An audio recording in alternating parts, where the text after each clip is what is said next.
Santos, Rádio Galera. Queria que tu comentasse um pouco sobre a atuação hoje da arbitragem, o quanto que ela pode ter sido comprometedora no jogo de hoje para o desempenho da equipe depois, durante o jogo. Obrigado. Bom, vamos lá. Antes de falar de arbitragem, gostaria de ressaltar que hoje nós somos um galo de briga. Hoje a gente jogou 90 minutos com um a menos, com um adversário que se mobilizou, que franqueou a entrada de torcedor, que precisava ganhar o jogo na casa dele, e a gente brigou, e a gente teve raça, garra, vontade e esforço para conquistar esse ponto aqui. Então não posso deixar de exaltar o meu time, ressaltar que nós estamos crescendo no momento certo da temporada, evoluindo no momento certo da temporada, e aproveito para chamar o torcedor a continuar a fazer o que está fazendo, que é empurrando o time na quarta-feira. Nós temos mais uma batalha para a gente fechar bem essa reta final de Campeonato Brasileiro e focar na nossa final do dia 22. Sobre a arbitragem, que é a sua pergunta, a gente presenciou um vexame da arbitragem hoje aqui. O árbitro ter que recorrer 3 vezes ao VAR para trocar a decisão de campo, para fugir do critério que estava acontecendo em outros jogos do Campeonato Brasileiro. E a gente não quer, obviamente, ser favorecido, mas a gente não quer ser prejudicado, e a gente não aceita ser prejudicado da forma que a gente foi hoje. Nós fomos hoje em pelo menos 2 lances ultrajados aqui no Beira-Rio, e uma expulsão que condiciona um resultado, condiciona um jogo. A gente já conversou com o árbitro, a gente quer o mesmo critério da CBF, a gente quer que a gente possa conversar com os jogadores e explicar a eles qual é o critério, porque a gente fica perdido. Uma hora o critério é para o lado esquerdo, outra hora é para o lado direito.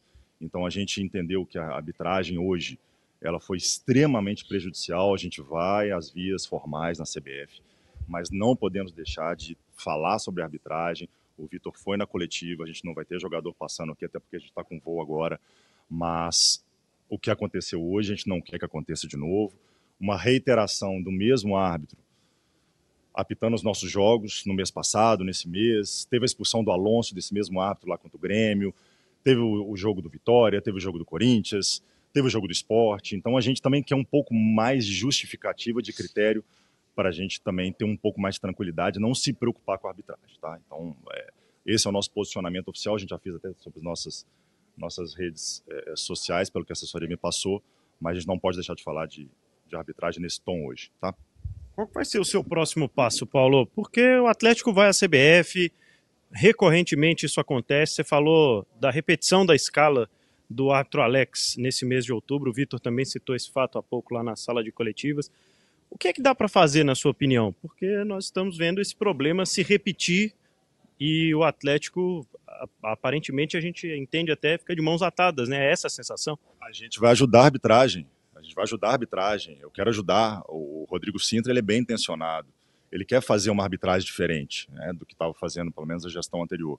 Então, vai ter a nossa ajuda. A gente quer entender os critérios para passar aos jogadores os critérios da arbitragem. A gente não pode deixar de entender o que está acontecendo para que a gente não tenha um campeonato maculado com a arbitragem, porque está subindo muito essa labareda em relação à arbitragem e não é o foco. Acho que o foco tem que ser dentro de campo. Então, o que a gente puder fazer para ajudar, a gente vai ajudar. Vamos formalizar, vamos na comissão de arbitragem, vamos na ouvidoria de arbitragem. O fato de escalar o árbitro 1, 2, 3, 4, 5 vezes, eu não vejo como problema, mas também não é bom para o próprio árbitro. Então, a gente vai contribuir dentro da nossa gestão, com a nova gestão da CBF para isso. Brax, fugindo da arbitragem, só para poder falar sobre esse planejamento do Atlético, porque os jogos vão ser alterados, né? O Atlético tem uma viagem para o Paraguai e tem a situação do jogo contra o Palmeiras. Fala-se que o jogo pode ocorrer numa quarta-feira à tarde. Isso é possível? O Atlético vai conversar com a CBF? Porque quarta-feira à tarde, para o torcedor, Brax, é algo assim surreal, né? Ô Breno, a gente espera o bom senso da CBF. A gente já conversou com a CBF, a gente já antecipou esse movimento, porque o jogo originalmente está marcado para o dia 19. E é impossível a gente jogar no dia 19 e viajar para Assunção, porque a gente tem que estar lá pela regra da Conmebol na quarta-feira. Então é impossível a gente fazer essas duas situações concomitantes de a gente jogar um jogo de um nível de Campeonato Brasileiro com o Palmeiras na nossa casa e viajar no mesmo dia para chegar em Assunção. Então a gente espera, e eu acredito que a CBF vai ter esse bom senso de não marcar o jogo no dia 19. A gente já fez um movimento antes mas a gente aguarda agora a formalização deles. Olha a bronca da torcida do Inter, você ouviu ao fundo? A bronca da torcida do Internacional, o Galo segurou, Galo tá voltando com um ponto importante, será que hoje vai voltar aquele Sampaoli fio desencapado? Tava muito bonzinho, hein? Sampaoli também foi expulso do Galo. Edu, tô aqui revendo os lances capitais do jogo, né? O árbitro errou os 3, cara. Não é que era duvidoso, puxa, que lance difícil. Ele conseguiu errar os 3. Ele errou tudo, né? Dentro de campo e depois quis adivinhar se o Everson estava lesionado ou não. Eu até brinquei.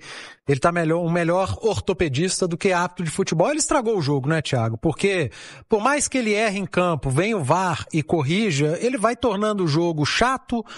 Os atletas perdem a confiança na capacidade dele de apitar.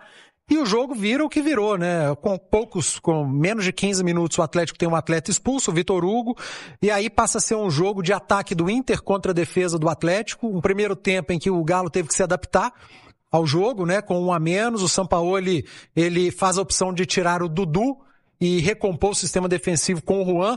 Acho que muito mais para preservar o Dudu no jogo e pensando no jogo seguinte, porque esse jogo aí, o Atlético para atacar, para desequilibrar lá na frente, teria poucas oportunidades, seria um jogo muito mais para defender. Ele aposta no Hulk no primeiro tempo para uma bola parada, não acontece, no segundo tempo ele vem com alterações, eu acho que o Sampaoli mexeu muito bem. Ele torna o Atlético um time mais físico, com maior capacidade de recuperar essa bola e tentar incomodar o Internacional. Ele tira o Alexander da ala esquerda, passa para o meio e coloca o Caio Paulista, que tem muita força física. Ele tira o Franco da ala direita, coloca o Natanael e passa o Franco para o meio de campo. Então deixa Franco e Alexander à frente da linha defensiva, que ele seguiu com uma linha de 5, tendo o Igor Gomes e o Rony batalhando, brigando muito. Um jogo de muita entrega desses atletas, mas muita entrega mesmo. E depois ele vai fazendo uma sequência de alterações, acaba tendo que tirar o Alexander por conta da parte física e coloca o Bernard, que entrou muito bem mais uma vez, e coloca o Reinier lá na frente, que por muito pouco não fez o gol do Atlético. Um jogo de muita entrega, de um nível de concentração muito alto do Atlético, de uma força mental, né? Porque os erros vão minando os atletas, né? Você perde um jogador muito cedo, depois tem um pênalti, vem o VAR, chama o árbitro de campo, ele revê o lance, ele anula o pênalti, depois ele expulsa um jogador do Inter, anula a expulsão, e eu acho que o VAR acertou em todas as decisões, apesar de no lance do pênalti pro Atlético, o árbitro do campo ter a visão limpa e foi muito convicto na marcação. Em outro país, talvez o VAR não o chamasse para rever o lance, respeitaria a decisão de campo, mas chamou e fez uma correção, não foi pênalti no Rony. Isso vai minando a parte mental dos atletas, e mesmo assim o Atlético se manteve muito concentrado, Thiago, muito concentrado. Então foi um jogo de altíssimo nível de concentração, de entrega física, e o Atlético hoje é um time muito mais organizado, né? O Galo é um time organizado porque você com 1 a menos, praticamente 90 minutos, se você não tiver o mínimo de organização, você não vence, você não empata, aliás, você toma uma goleada. Esse Atlético já mostra um nível de organização muito grande, uma capacidade de saber jogar com a mais, capacidade de saber jogar 11 contra 11 e agora a capacidade de saber jogar com 1 a menos, praticamente um jogo inteiro diante de um adversário que te atacou o jogo inteiro, e o Atlético não deu muita chance. E quando o Inter conseguiu criar, apareceu o cara que é um monstro, é um dos melhores da história do Atlético, para muitos já o maior, o goleiro Everson, que faz uma temporada até aqui impecável. Então foi um jogo de muita entrega e o Galo tem que comemorar muito esse 1 pontinho por todas as circunstâncias do jogo. Ô Cláudio Rezende, sobre a arbitragem, Galo já se posiciona oficialmente, Cláudio. É isso, o Atlético já postou nas redes sociais. Vamos lá, hein? Palavras oficiais do Atlético. É nítido o esforço da nova CBF e a contribuição que tem dado para que o futebol brasileiro evolua. Mas é urgente que a péssima arbitragem tenha uma mudança drástica. Inadmissível o que aconteceu hoje. Fecha aspas para a postagem de agora do Clube Atlético Mineiro nas redes sociais, Thiago. Eu não vou nem, Edu, entrar no mérito, porque tá beneficiando A, B ou C. É ruim pra todo mundo. Ontem no Mineirão, no jogo do Cruzeiro, algo muito parecido. O VAR precisou intervir em lances claros no estádio, né? O primeiro pênalti a favor do Cruzeiro, sabe? E eu percebo que essa reta final podem preparar. Os árbitros estão, eu usei uma expressão ontem,